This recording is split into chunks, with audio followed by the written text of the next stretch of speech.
Good evening, guys, and welcome to yet another episode of the ARCA Racing Podcast. I'm your host at Starting Park Car. I had an amazing weekend at Kansas. We have a lot to go over, a lot of incidents on track. I got to tell you guys about my weekend. It was so great to be back at the track, guys. I got so much information to share. I finally found out some cool information about Brad's car, and just overall, guys, a very fun podcast show today, and I'm glad you guys have joined me on your Wednesday night. Of course, little intro. Follow me on social media at Starting Park Car. Follow the people themselves, ARCA Racing, at ARC_Racing. The man himself, Brad Smith, at Driver Brad Smith. The last car badass himself, Brock Beard. And, of course, the NASCAR, the best NASCAR historian out there, NASCARMAN_RR. Follow all those guys. Those guys are all my friends. Make this possible. So let's get right into it. Kansas.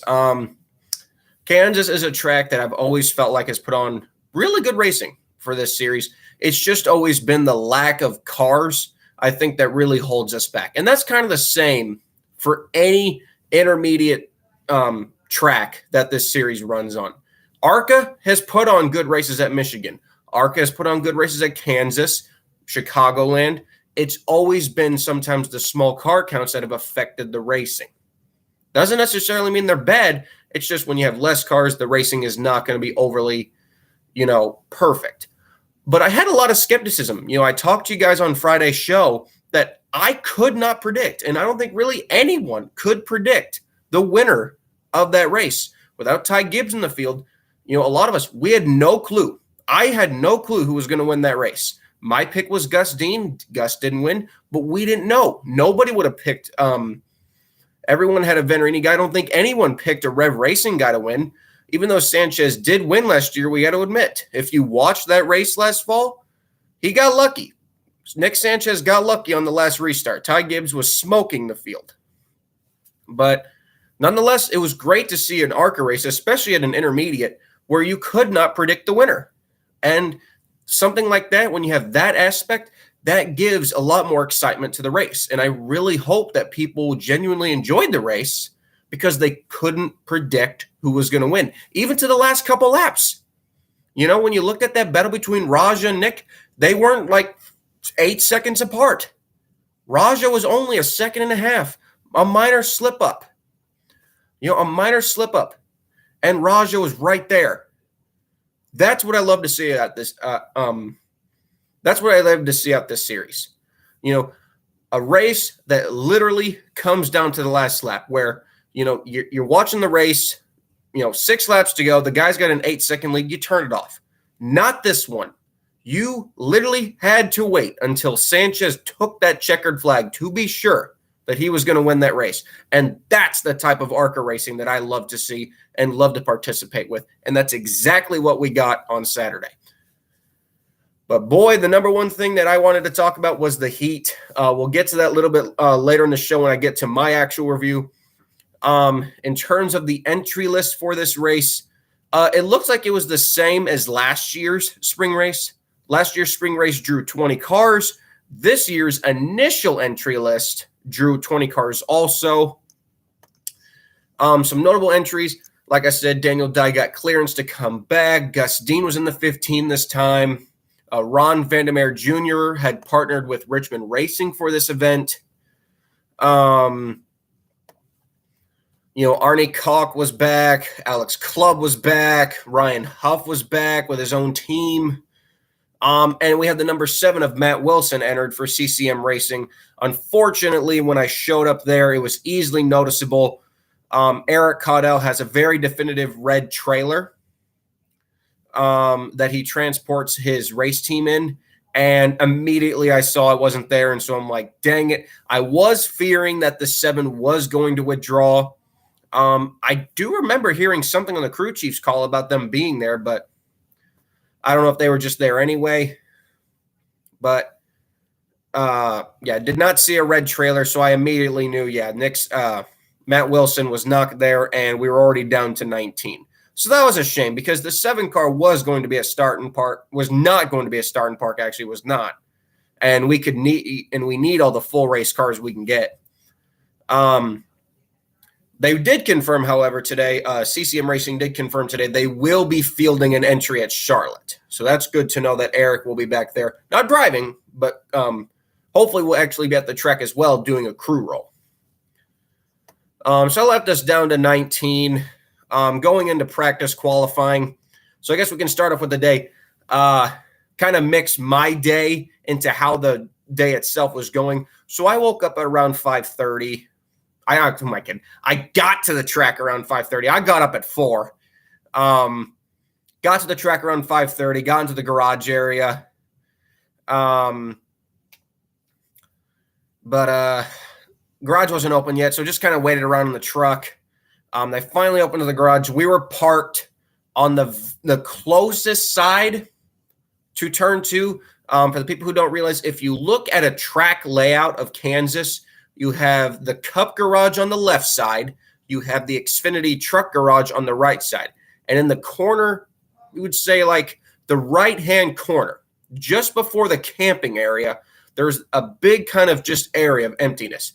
That is where the ARCA area is. And that's where we're always put. We were on the farthest area, basically the farthest from the pits that you could possibly go. So we weren't in the best spot, unfortunately. Hopefully, in the next time we get a better spot. The sun was just peeking down right at us. It didn't really affect us that much in the morning. We got the car unloaded, got it ready for tech. I don't think we were the last ones for tech. I believe there was a car behind us, but I don't remember who it was. So yeah, kind of waiting there. And actually probably one of the cooler moments of the weekend, Phil Parsons, while we were sitting in tech, came over to talk to Brad, and I finally got to meet Phil Parsons. I'll tell you, Phil Parsons does not age. Other than a little bit of gray hair, he looks exactly the same he did 20 years ago, other than just a little bit of gray hair. Phil Parsons, awesome dude. It was really good to talk to him. So that kind of made the day already at the very beginning. Made it through tech, got back to the garage area. We got the front valence on. We got the window net.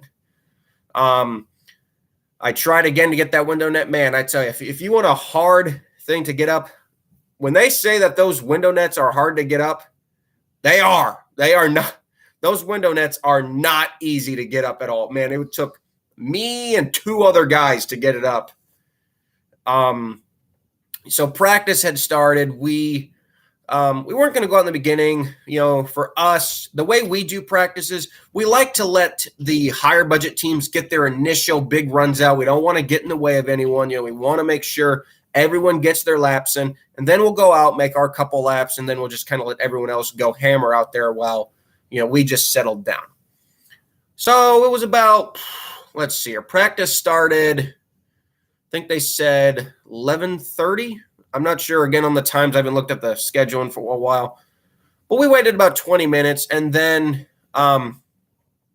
just before we had gone out, Brad was suiting up, and the way our trailer was located, I could see the backstretch, and unfortunately, just out of the corner of my eye, I could not my eye, but my ear, I could hear screeching. I looked back, and I saw the 0-1 of our Arnout caulk hit the wall, and man, my heart sank. It's been a really rough year for Andy Hillenberg, and seeing the 0-1 just pound the outside wall with the right front it made me feel bad because Arnie's a good guy. I met Arnie last fall. He's a good guy. And God, I bet that just had to hurt Arnie inside knowing that he wrecked the car. And then what happened a little bit kind of just added a little bit of insult to injury. We had just went out just as the track was going green from the caution. Brad had decided to go out and do his couple laps, and we don't have a trailer to stand up on, so I ran out to pit road to go watch Brad. On my way, I see the 0-1 right next to the 44D's trailer. Come to find out that the safety crews apparently didn't hook up the car correctly. It either slid off or broke off and literally careened right into the 44 truck fuel tank, doing even more damage to the car and putting a huge dent in the 44 team tractor fuel tank. What? First off, they need to learn how to do their job with a, this is a 3,400 pound race car and very expensive vehicle. Learn how to hook it up correctly. I felt bad for Al Neese and that team. Look, good thing it didn't puncture the tank. And Andy's car was destroyed even further. And if you guys followed my timeline on social media, heavy, heavy damage to the car. I walked over with Brad to Andy. Andy, of course, very distraught. Arnie, very, very distraught. Crew was not very happy, especially with what happened with the car falling off the trailer. And they kind of cut the nose off. The chassis looks good enough. It's going to be reused, luckily. It's not – there are a lot of salvageable parts is what I'm trying to say. Didn't look extremely totaled, but still, once again, a rough day. And that put us down now to 18 cars. The rest of practice went fairly well. We ran our 2 laps. We didn't run even at a hard pace. We only ran – we ran a 36.84. That we are faster than that. This was just a couple of shakedown laps. But we lined up last on the grid. It was kind of usual. It said out of 19 because technically since Arnie made some qualifying laps, he was technically still listed on the qualifying charts. Corey Heim won the pole. The 20 car is kind of in the class of the field. You could say this entire year in a lot of ways. It's been the car that's really hard to beat from Daytona to now. Didn't beat Drew Dollar by a lot. Only beat him by 8 1,000ths of a second. Sanchez was in 3rd. Connor Mosak was in 4th. Gustine was in 5th. Daniel Dye was in 6th. Will Kimmel was great to see him back in 7th. Raja Karut was 8th. Ron Vandermeer Jr. was 9th. And Greg Van Oust was 10th. I skipped this, so I'll go back to it real quick. I was finally able to get the history of Brad's car that a lot of my friends who do the chassis history, Time Card 100 on Twitter, and of course NASCARMAN on Twitter, they had always wanted me to get Brad's chassis numbers, but I kept forgetting to do it. And so I finally got to do it that morning. I remembered in a quick instance, I ran around the car and it was just barely still visible. PRS-69803. Penske Racing South -69, built in August of 2003. It ran with Ryan Newman, even won a couple of poles at Martinsville, and it last ran at the 2007 Brickyard 400 with Ryan Newman. That's pretty cool. Did not know that I was working on a Penske chassis. And it's stuff like that that I will not stop saying. If we could bring history like that into the limelight, ARCA series would get a lot more eyes.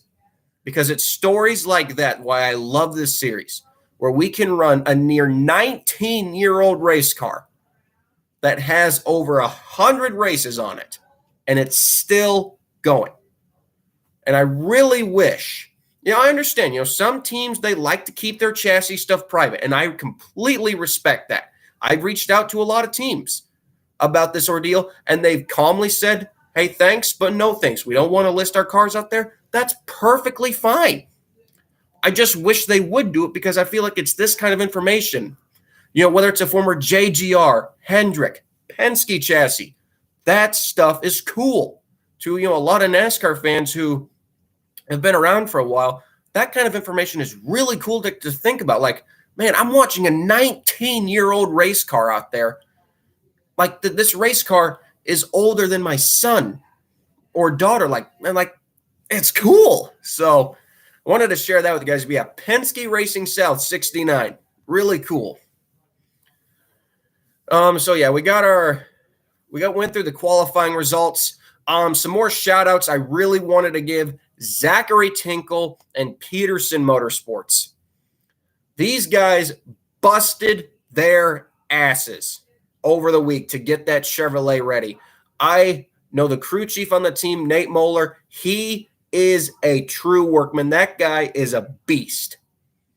And he got that Chevrolet ready. Zachary Tinkle, you have your opinions on him. He is a wheelman to take that car with that old Ronnie Hopkins chassis, qualified at 12th, beating Venturini car 25 for Tony Breidinger and the 30 of Amber Balkan. Now, that's not to knock the ladies, but I'm just saying a Peterson entry, that was thrown together in a week to be able to beat teams like that have those kinds of budgets, that's very impressive. Now, I do also presume that, maybe Tony and Amber were just running calm laps, very safe laps because, you can't really afford to go to a backup car in the series. But, man, very impressive run by Zachary Tinkle. I looked at that car. There was Wayne, even at his age. He'll be 84 this year. And there he was under the hood. And it was an eventful practice session for them, too. Zachary got loose, saved the car, lost 3 tires. Car overheated a little bit too, lost some water. Very eventful practice session, but the car stayed in one piece. But Tinkle is a wheelman. Very impressed with that qualifying lap. The fact that he was able to beat 2 teams with over, I would say, 20 times their budget. And it really put a smile on Wayne's face. And, man, anytime Wayne Peterson is smiling, it brings everyone joy. So, yeah, that, in my opinion, was very impressive. And, I was really hoping that they could keep this speed up in the race. Unfortunately, they couldn't. It wasn't Zachary's fault that they couldn't keep this speed up, tires. And the fact that Zachary said that they were stuck in 4th gear, that didn't help either. Anyways, the heat was really getting to our team because by this point, the sun was beating down on us, but it's like right where our trailer was. The sun was just coming in. And, guys, I'm a redhead. It was taking its toll on me. And normally I do okay in the heat. I don't do that bad. But for some reason, that day, Saturday, I was not doing well. I was not doing well at all. I was the only guy that was planning to go over the wall. I had my suit ready. The initial plan was to run the whole race. We were going to run the whole race. And we were pitted next to a couple of Andy Hillenberg entries. And, we've kind of worked together in the past. And the plan was for me to either do gas man or catch can. Yes, we still run a catch can. I think that's what's even cooler about our car. That's what I love about it. We still run a catch can in 2022. I love it. The fact that there are racing fans out there who don't know what a catch can is, oh, that makes me sad. The fact that there are people out there who don't know what a catch can is. Oh, go back and watch the old days, dude. So that was the original plan. Unfortunately, the heat, it was getting to me a little too much. I didn't even really talk to Brad about it, but maybe he just called an audible. Brad, he's starting to get up there in age too. He's in his mid-50s now. That's not a knock on him by any means. But, the older you get, sometimes the heat can affect you more than per se, 5 years ago. Just because age, you can't help age and heat. It's not the best for you. And I don't know if that was the reason why we pulled in early, but I have to think that maybe that was a reason why Brad pulled in early. But we started the race, dropped to we were at the rear, of course. Dropped back quickly. Brad kind of lets the field pull away, and then he kind of really turns it up. We were just kind of running our own race. We got caught fairly quickly. We held our line as best we could. Brad was just running some clean laps, trying to stay out of the way, and it was a lot of fun. Wasn't suited up. We really didn't even bring anything to pit road either. Like I said, we had called that audible to start and park. We were either going to run about 30 laps or to the first the stage, which was lap 50. And after there was a caution in the race for debris after 20 laps, and the free pass was the 27. Brad kind of said on the radio that he was going to take the green, run 2 laps, and then pull in. Ran a couple more laps, more than I thought he would, and eventually pulled in after completing 31 laps. He did say that the motor was starting to sound a little funky, so maybe I guess it was a good thing that we pulled off, but we officially completed 31 laps and unfortunately finished last. Technically credited with last and 18th, even though the 0-1 is still listed on the DNS list. But nonetheless, our day was over, and we started to load up. Focusing on the actual race, though, Corey Heim had pulled away to an early lead. He, just by the looks of it, was the class of the field. He didn't pull away by a huge margin, maybe about 2 or 3 seconds, but he looked like the star car, the car that you were going to have to beat. But, man, it was a real battle for second through, I would say, about sixth, between Raja, Dye, Dean, and Dollar. Those guys were really, really battling each other hard for position. And, it would swap back almost every couple laps. It would swap back and forth, and back and forth. And it was actually quite impressive to see these cars. And that's what I said at the very beginning of the video. When we get enough cars that are so evenly matched for this kind of a track, the racing is very, very entertaining. The racing is good. The racing is fun to watch. It's fun to cheer for. And that's what I love to see out of the series, man. The cars swapping positions back and forth and back and forth. There really was near clear-cut second place quickest car. And then Sanchez, by about lap 10, had finally started to show that he was maybe the second or third fastest car of the race. Then, of course, by then a lot of lap cars had been lapped. By lap 20, that debris caution had come out. The free pass was the 27 of Vandermeer. Again, by that point, nobody was out of the race yet. But the 06, the 12, the 10, no, the 12 and the 11, were all a lap down early, which unfortunately, like I said, affected Tinkle's day because I do believe he definitely had a faster car than where he was running. Unfortunately, you just can't predict, some issues you're going to have. So after the debris caution, they ran another 21 laps up until the caution period again. Drew Dollar briefly took the lead for 1 lap. However, Heim would get it back and would lead up until that competition caution at lap 50, where Ron Vandermeer Jr. would get the free pass again. Following that competition caution, they had come back. We were sitting in the garage area, and Alex Clubb had brought his 03 car to the garage. I was very shocked by it because I'm like, Alex is not a start in park. I talked to him throughout the day, and man, what a lovable guy. Alex Clubb's probably one of my best friends in the garage, and he's just like a big teddy bear you want to hug. He's a great guy. Love Alex Clubb. Man, he's the best.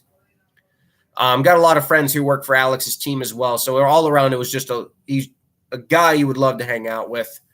But they pulled in. They had some tire issues, a lot of miscommunication. I'm not going to get completely what happened to that team, but let's just say it was a long day for the club racing team, and I hate that because Alex, he works very hard on his day job with his lawn company, and this is kind of the fun side gig. And when it doesn't go well, you feel bad because at the end of the day, that's what he's here for. He's here for fun, and he's here to race because he's a racer. So that was kind of sad to see. They took the green, and the 20 and the 18 were battling, and then the big moment of the race happens, and oh my God, Drew Dollar, the kid gets a lot of hate, and I try to defend him from time to time. He's wrecked a lot this season, and sure enough, it happened again, We don't see in the Cup Series anymore, but it's a classic case of, the guy who's underneath gets a little loose, and it ends up taking 2 cars out. The 18 got loose, took out the 20, and both cars went spinning into the infield. I would easily say probably taking out 2 of the best cars in the field. The class of the field, the number 20, that was a huge loss for Venturini because that car really was going to win. I would easily say that car was going to win had nothing bad happened.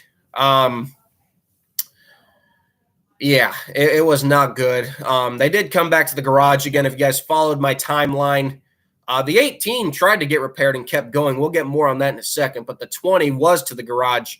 And yeah, that car was pretty used up. They were not going to get that car repaired at all.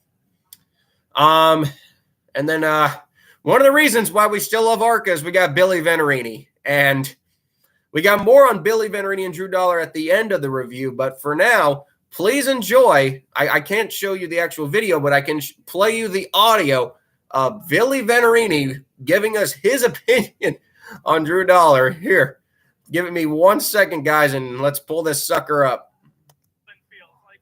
Here, I'm gonna turn my volume up for you guys so you guys can hear it. But yeah, this is Billy Venturini being interviewed for the ARCA race. I know how David Gilliland feels. Like, Drew wrecks all your shit when he's driving for you, and then he wrecks it all when he's racing against you. So I can understand why he punched him in the eye over at Bristol last year. Just typical bonehead move by Drew. He's killed a couple of my cars here, and now he's killed one and wasn't even driving for it. I mean, just look at it. Just pure lack of talent. Great kid, does not need to be a race car driver. He's got a lot of other things he'd probably do and make a good living. That was Billy Venturini, and he did choose violence. Oh, I mean, and that's the weird part. Drew drove for him for 2 years, even won for him. And, I mean, you could say to a point, Billy's got a point. You know, Drew, he's a great guy. I've met him before, too. Very lovable guy. But should he be behind the wheel? He's wrecked a lot of equipment, you know? I mean, let's not forget, I think his truck debut at Charlotte last year, he destroyed 2 KBM trucks. I mean, he's a great driver. I mean, I would say when he's not wrecking, he's actually an okay driver. The problem is he's wrecking too much. But, again, it was just – and the best part is, it's stuff like that blew up social media. And I'm like, you know what? I'll take it. If this means ARCA gets a lot of limelight shit on it, I'll take it. I love it. And that's why I love Billy Venturini so much. A lot of people love and hate Billy Venturini, but damn, that interview was awesome. That interview was so cool. And the following couple of days later exchange between Billy and Drew, we'll get to that at the very end of the race review because that happened afterwards. So yeah, the 20 was done for the day. They tried to get the 18 repaired. They restarted the race on lap 65. And just 3 laps later, however, the 18 would have yet another incident and would hit the wall even worse and eventually would call it a day. I could literally hear the car scraping the ground on its way to the garage area. We were loading up, and I could hear the car scraping the ground. So I ran out of the hauler and watched it, and boy, Drew was hot. I basically watched him get out of the car, go into the hauler, and then I got some pictures. If you guys saw my timeline, you saw the damage to the car. The 18 car was really heavily damaged. So that means that both Daytona and Kansas, the 18 was heavily destroyed at the hands of Drew Dollar. So that took out 2 very, very competitive entries. By this point, we are down to just 14 cars left on the track. We had green with 27 laps left. The leader was Raja for 1 lap when they came back to green from the 18 and 20 accident. And then Nick Sanchez had taken the lead. And even after that debris caution for the 18, had taken the lead again with 27 laps to go and would never look back despite Raja getting there, about a 1.5 gap, is kind of where it stabilized at. But Raja, I think it just comes down to Raja's lack of intermediate experience. I think Sanchez having last year's experience on the big tracks when Raja really didn't. I think that's what really made the difference here. At the end of the day, it's experience. Raja did run last year's Kansas race, but that was the only big track I think he ran last year in person. And, Nick being able to run at, Michigan, Kansas twice. Let's see, what other big tracks on the schedule am I forgetting? I mean, either way, there you know what I'm talking about, guys. I think it just came down to that little bit of experience. So Nick Sanchez wins. Rev Racing goes 1-2, a really good finish for Rev Racing. Daniel Dye was third. My pick for the race, Gustine, ended up fourth. Excuse me. Connor Mosak was fifth. Will Kimmel, and so happy to see it. A team that has just had no luck, really, in the last couple years. Kimmel Racing are hardworking. Will, a genuine great guy, works very hard for hardly any luck. And it's a shame because that team wholeheartedly deserves it. And seeing Kimmel Racing and Will Kimmel get a hard-earned sixth-place finish was very rewarding. Very happy and very rewarding to see happen. Greg Van Els was seventh. Ron Vandermeer Jr. was eighth. Amber Balkin was ninth. And Tony Breidinger rounded out the top 10. Zachary Tinkle for Peterson got a very solid 11th. Dio Wilson got 12th. Bryce Halgeberg was 13th. Those were the last cars running. The number 10 of Ryan Huff had fallen out with 25 laps to go due to an electrical issue. We actually saw him come into the garage from our trailer. And, we were kind of questioning why he was coming to the garage because the engine sounded fine. 5 drivers DNF'd the race. We had 4 different leaders. The 20 team, though, still, however, did get the owner point for the most laps led. Our point standings coming out of this race are very, very close. Nick Sanchez and Raja Karuth are tied for the lead right now. And because Nick won, he is credited with the points lead over Raja Karuth in second. Daniel Dye is third, 33 points behind. If you want to go by full-time driver statistics, even though Corey Heim is listed in fourth, Tony Breidinger will be listed in fourth because she's full-time. She is 37 points out. Amber Balkin is the next full-timer, 46 points out. D.L. Wilson is the next full-timer, 54 points out.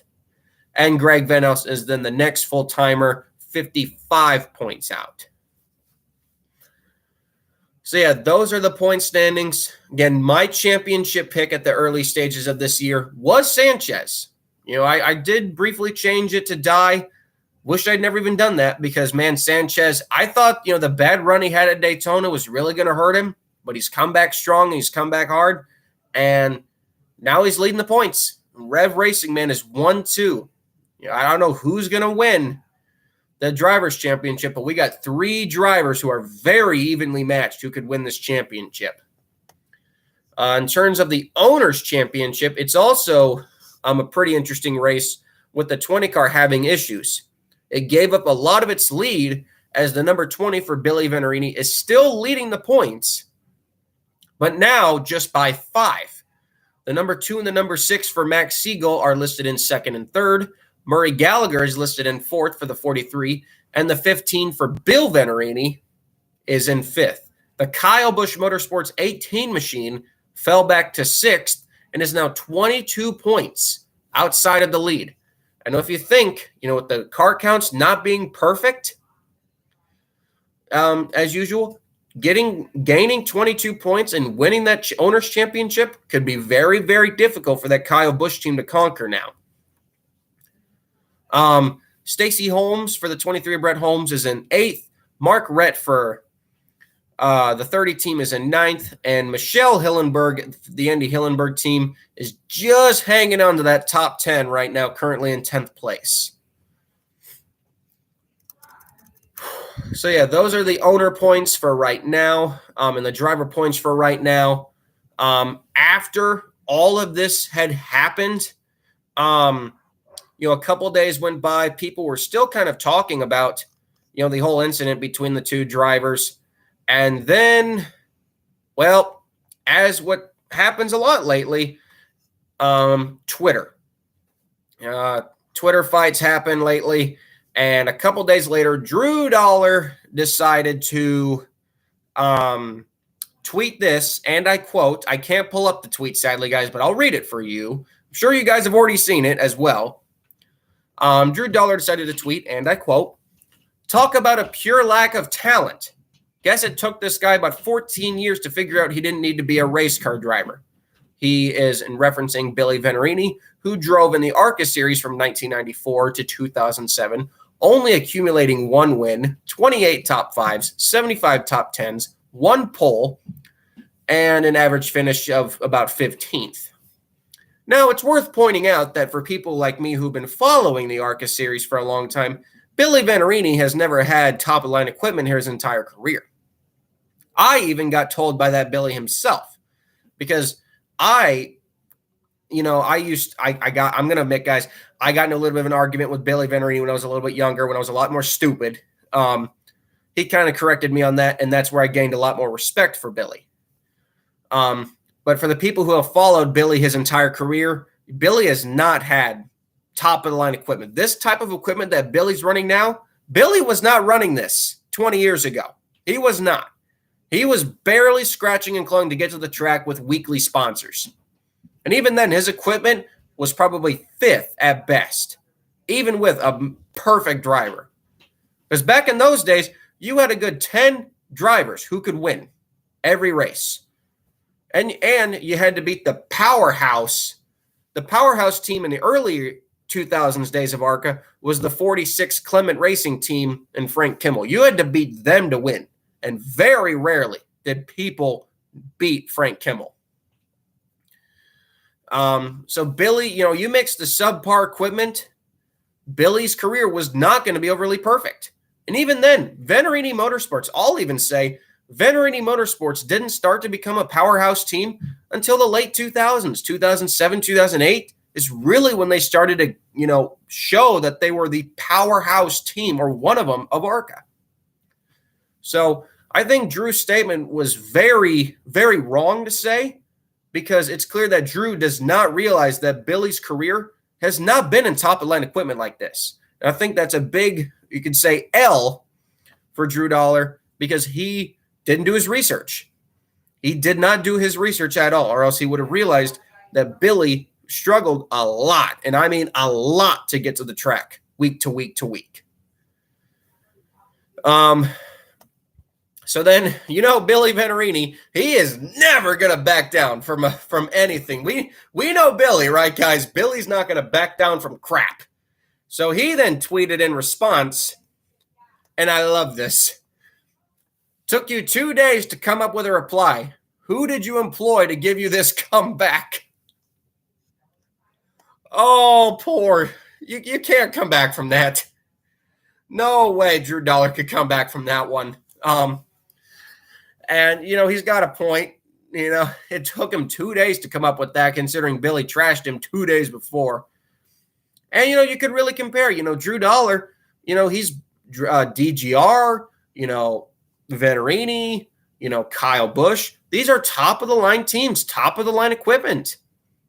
And at the end of the day, the said race that Drew Dollar won was the crap show of the 2020 Talladega race. That really wasn't a race. I mean, it was, but it was a bore fest. So, I mean, clearly Venturini won this battle, because Drew did, from what I've seen, Drew did not exchange words back. But that does beg the question, though. Should Drew Dollar continue in the sport? I agree, if he brings money to the sport, I think he should be allowed, to race. But if the wrecking continues, maybe we should look into it, especially if this guy, goes to more truck starts and more Xfinity starts. Definitely think another full season of ARCA would very benefit Drew Dollar. The problem is Venturini is one of the really only powerhouse teams left in ARCA. That's pretty much burnt his bridge with Venturini. And I'm going to really be curious here, man, when Sammy Smith is old enough to go to trucks, will the Kyle Busch, Joe Gibbs merged ARCA team still exist? That's kind of been one of the big questions I've wanted answered too. Will that team still exist? So if you're Drew Dollar right now, where does he go after this? Because his last race is in a couple weeks at Charlotte. You know? And after that, his tenure in the 18 for the year is done because Sammy Smith will be old enough for the rest of the season to take over. And as far as I know, that's it for Drew. He's got a couple more races in the 18 car lined up, but that's about it. Either way, I agree with what everyone's saying. It's great that ARCA is in the news. It's great that ARCA is, whether it's good or bad or funny or stupid, ARCA in the news is always a good thing. And if it's Billy Venturini running his mouth yet again, perfect. Oh, but yeah, that was Kansas in a nutshell, guys. It was a very crazy weekend of heat, lots of heat. I will talk post-race real quick. We got loaded up about 10 minutes after the race ended. Honestly, we actually have Zachary Tinkle watching, and I was sitting in Alex Clubb's truck with him trying to warm up because he had his air conditioning on. And I see the 06 pull up, and I see Zachary get out of the car, and man, I'm going to admit, guys, it scared me really badly because I saw Zachary. He didn't look good, and I ran out of that truck to go help him. He didn't fall. I thought he fell. He just he wasn't doing good, and ran into Wayne's trailer. He was definitely out of breath.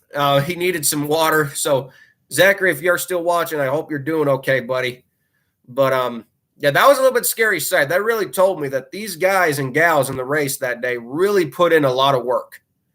And, yeah, I was really worried there for a second, but luckily we know Zachary's tough. He can pull through it. And, again, just what a wheel, man. Peterson Motorsports really showing that, man, with the right driver behind their car, they can really go. And it's just, that was great to see. I hope everyone else was okay. I had to go into Greg Van Alst's trailer too to get some cool air. I was not doing that good, guys. I really wasn't. I had to go into a Van Alst trailer. Greg Van Alst, he was in there too. Quote from Greg Van Alst, "My butt is on fire." Poor Greg, he had a rough day. He didn't have a rough race. He was just having a rough day. He was tired too. His crew was exhausted. Everybody was exhausted today, man. That race really put everybody out of breath and burnt.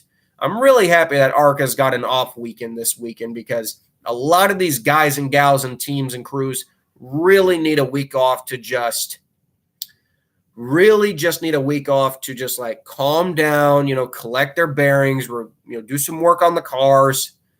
So just, yeah, it was a long day of heat. But at the end of the day, guys, I love doing this. I love being the crew guy, and trying to do the media at the same time, covering ARCA. It's a lot of fun, man. I agree with what Zachary Tinkle is saying in the chat. It literally, all the drivers out there in that race were eggs in a frying pan. That's what it was. It literally was that. It didn't matter if you had air conditioning or not, or the air system that's in the car. You were frying. But anyway, guys, that was the ARCA Racing podcast for today. We did announce the winner, Tyler Head 18. If you are watching, if you do watch the show, your prize will be shipped out later this week. Remember, guys, we are at 263 subs. Again, for the continued support. Cannot thank you guys enough for that. We are doing our next giveaway at 500. Obviously, that's a long ways away, but I'm still going to announce it to you guys right now. Like and subscribe to this video. I have a very, very special content video coming out this week that I really hope you guys like. Might bring you some tears, but I really hope you guys like it. I've had a lot of help with it from a lot of crew members in the sport, and I cannot wait to release it. Hopefully this weekend. And again, I really, really hope you guys enjoy it. But till next time, next week's show will not be a race review. It will simply be a preview. There's no ARCA race this weekend. Charlotte is 2 weeks away. And we did get some, I guess before we go, I will announce one more thing real quick. Empire Racing. And Sean Court will be running there, so that's good to see. But again, guys, thank you for your continued support. Love you all so much. Like and subscribe to the video. just continue the support, man. I appreciate it all. And we'll catch you guys real soon. Thank you for tuning in. And yeah, enjoy a good rest of your Wednesday nights. And remember, don't do anything stupid. Take care, guys. I love you.